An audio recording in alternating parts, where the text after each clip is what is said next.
రామ్ చరణ్ రంగస్థలం గురించి కొత్త హడావిడి.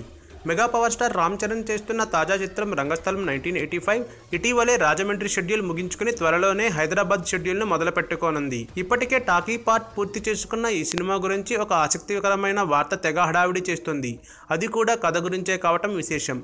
మొదటి నుండి సినిమాలో చరణ్ ఒక పల్లెటూరి యువకుడని, హీరోయిన్ సమంత కూడా పల్లెటూరి అమ్మాయినేనని, వారిద్దరి మధ్య నడిచే ప్రేమ కథ, దానికోసం వాళ్ళు చేసే పోరాటమే ఈ రంగస్థలం అని అన్నారు.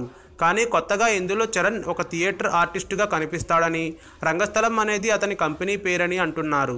మరి ఈ వార్తలో ఏమాత్రం నిజముందో తెలియదు కానీ మెగా అభిమానులు ఏది వాస్తవమో తెలుసుకో తెగ ఉబలాట పడిపోతున్నారు. సుకుమార్ డైరెక్ట్ చేస్తున్న ఈ చిత్రం 2018 ఆరంభంలో విడుదల కానుంది. ఈ వీడియో గనుక మీకు నచ్చినట్టయితే లైక్ చేయండి, షేర్ చేయండి, సబ్స్క్రైబ్ చేసుకోండి.